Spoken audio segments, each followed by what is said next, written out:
किसने सोचा था कि एक साधारण सा कागज का पंखा जैकल के हाथों में आते ही ब्रिटेन के राष्ट्रपति को मारने का सबसे बड़ा हथियार बन जाएगा। इस बार जैकल सिर्फ बंदूक और गोली ही नहीं बल्कि कागज का एक छोटा सा पंखा भी साथ लाया था। जैकल ने राष्ट्रपति के आने से पहले प्रैक्टिस के लिए एक गोली चलाई। गोली 50 सेंटीमीटर दूर गिरी, जो जैकल जैसे स्नाइपर के लिए बहुत खराब बात थी। उसने जल्दी से अपने मन को शांत किया और दोबारा गोली चलाई। इस बार निशाना सही लगा और गोली राष्ट्रपति को चीरते हुए निकल गई। वह वहीं ढेर हो गया। तभी जैकल ने धीरे धीरे बंदूक खोली, उसे सूटकेस में रखा और कमरे में बिस्तर के नीचे बम लगा दिया। फिर बाहर निकलते समय उसने फायर अलार्म बजा दिया ताकि पुलिस वहां पहुंचे। पार्किंग में पहुंचकर उसने सूटकेस निकाला और दूसरी ऑडी कार में रख दिया। इसके बाद वह पहले से तैयार कार में सवार होकर तेजी से भाग गया। इस तरह वह चुपके से गायब हो गया। जब पुलिस उस बिल्डिंग में पहुंची तो खतरनाक ब्लास्ट हो गया और सारे सबूत भी उसी के साथ नष्ट हो गए। गैरेज की कार भी ब्लास्ट हो गई थी ताकि कोई निशान न बचे। यही एक टॉप स्नाइपर का तरीका था। लेकिन राष्ट्रपति की हत्या के बाद भागना इतना आसान नहीं था। जैकल ने पुलिस के शक से बचने के लिए शतरंज के खिलाड़ी का रूप ले लिया और शतरंज का सेट भी खरीद लिया ताकि पुलिस का ध्यान भटक सके। दूसरी तरफ पुलिस ने राष्ट्रपति के हत्यारे को ढूंढने के लिए बॉर्डर्स पर सख्त जांच शुरू कर दी थी। जैकल जब वहां पहुंचा तो उसने शांत रहकर कहा कि वह एक शतरंज खिलाड़ी है और एक गेम देखने आया है। पुलिस ने उसकी पहचान जांचने के बाद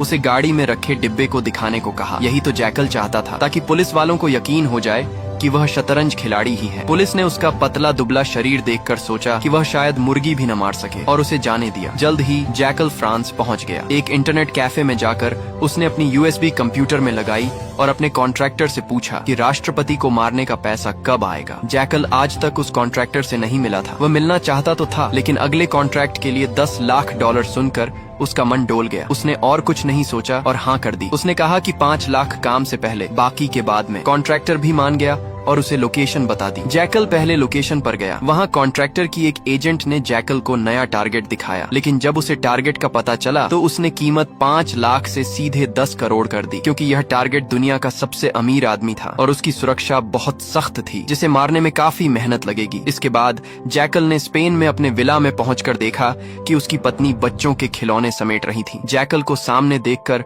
उसकी पत्नी का दुखी चेहरा एक मासूम मुस्कान में बदल गया। पत्नी को लगा कि वह अपनी बिजनेस ट्रिप से जल्दी लौट आया है, लेकिन उसे नहीं पता था कि उसका पति दुनिया का सबसे खतरनाक स्नाइपर है। जब उसकी पत्नी खाना बनाने गई, जैकल ने दरवाजा बंद किया और तिजोरी में अपनी बंदूक रख दी। फिर लैपटॉप पर कॉन्ट्रैक्टर से बात करने लगा। घर से निकलने के बाद उसे पता चला कि उसके स्पेन वाले विला में सब बदल गया है। उसकी पत्नी और ससुराल वालों ने उसका स्नाइपर वाला गुप्त कमरा ढूंढ लिया था, जहां कई देशों की करेंसी, नकली पासपोर्ट और एक पेशेवर मास्क रखा था। जैकल ये सब अपने फोन के सीसीटीवी में देख रहा था। उसकी पत्नी और ससुराल वाले हैरान थे। उसे डर था कि अगर उसके स्नाइपर वाले काम का पता उन लोगों को लगा तो उसकी पत्नी उसे छोड़ देगी। वह यही सोचते हुए गाड़ी चला रहा था कि अब वह अपनी पत्नी को कैसे समझाएगा।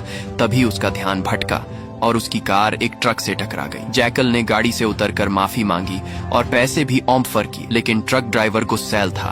वह नहीं माना। जैकल उसे वहीं खत्म करने की सोच रहा था। तभी एक पुलिस की गाड़ी वहां से गुजरी। जैकल नहीं चाहता था कि पुलिस का ध्यान उसकी ओर जाए, लेकिन ड्राइवर ने पुलिस को बुला लिया। जैकल ने शांत रहकर नकली दस्तावेज दिखाए, लेकिन पुलिस को शक हुआ, क्योंकि राष्ट्रपति की मौत की आग अभी ठंडी नहीं हुई थी। पुलिस ने उसका सामान चेक किया और उसे वहाँ एक बंदूक दिख गई। अगले ही सेकंड जैकल ने पुलिस वाले को मार डाला। फिर उस ट्रक ड्राइवर का काम भी तमाम कर दिया। जैकल ने चुपके से बंदूक से अपने निशान मिटाए और उसे ड्राइवर और पुलिस के हाथ में रख दिया, ऐसा दिखाने के लिए कि दोनों आपस में लड़कर मर गए। फिर वह अपनी कार लेकर भाग गया। एक सुनसान पार्किंग में पहुंचकर उसने नंबर प्लेट हटाई और तेजाब छिड़क कर अपने निशान मिटा दिए। लेकिन उसकी असली मुश्किल थी अपनी पत्नी को मनाना। उसने पत्नी को होटल में बुलाया और फिर से झूठ बोल दिया कि वह बस एक कंपनी के लिए जासूस है और कुछ नहीं। जैकल ने अपने स्नाइपर होने की बात फिर से छुपा ली। फिर उसने कहा कि एक आखिरी काम के बाद वह इतना पैसा कमा लेगा कि यह सब जासूसी भी छोड़ देगा। फिर वे खुशहाल जिंदगी जी सकेंगे। लेकिन उसकी पत्नी को नहीं पता था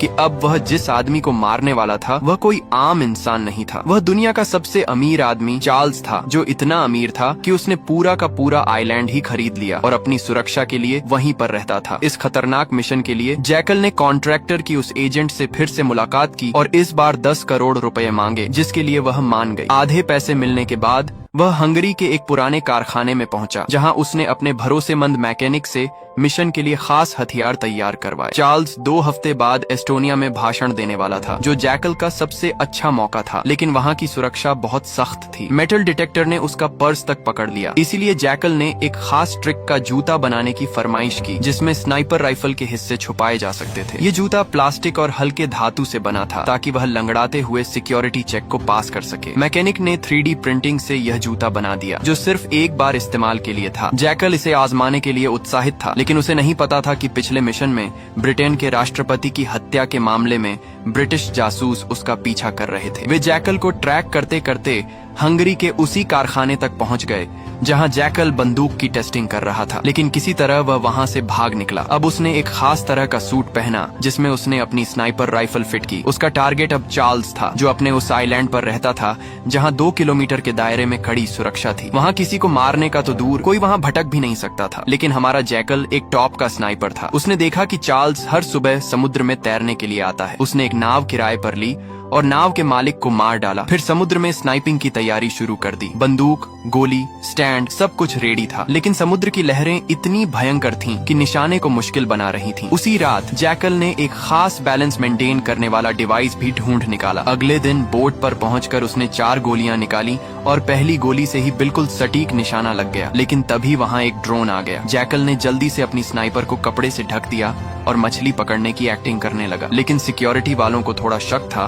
तो उन्होंने चेक करने की सोची। दूसरी तरफ चार्ल्स अपनी कड़ी सुरक्षा के साथ तैरने के लिए बाहर निकल आया और समंदर की तरफ बढ़ने लगा। तभी जैकल ने अपनी स्नाइपर राइफल तैयार की, लेकिन पास से गुजर रही एक तेज नाव के भंबर से उसकी नाव हिल गई और मौका चूक गया। तब तक चार्ल्स समुद्र में उतर चुका था। दूसरी तरफ चार्ल्स की सिक्योरिटी टीम जैकल की तरफ बढ़ रही थी, तो जैकल ने उसे बिना कुछ सोचे समझे मार डाला। अगले ही पल एक ड्रोन उसके पास आ धमका, लेकिन जैकल ने सिग्नल जैमर की मदद से उसे फ्यूज कर दिया। सिक्योरिटी हेड ने तभी वार्निंग दे दी कि कोई स्नाइपर उनके ऊपर एम करके बैठा है। हड़बड़ी में सिक्योरिटी ने चार्ल्स को बचाने के लिए उसे पानी में नीचे डुबा दिया। जैकल ने शांत रहकर गिनती शुरू की, ये जानते हुए कि चार्ल्स को सांस लेने के लिए बाहर आना ही होगा। उसने तीसरी गोली चलाई, जो गलती से गार्ड को लगी। ये देखकर चार्ल्स पानी में इधर उधर भागने लगा। वहीं दूसरी तरफ जैकल ने उसके नाम की गोली बंदूक में डाल चुकी थी। उसने अपने तेज दिमाग का यूज करते हुए अंदाजे से निशाना लगाया और चार्ल्स की गर्दन के आर पार गोली डाल दी और उसे मार डाला। फिर वहां से भाग निकला। मिशन पूरा करके जैकल एयरपोर्ट पहुंचा। वहां से उसने कॉन्ट्रैक्टर को उसके बचे हुए पैसे के लिए मैसेज कर दिया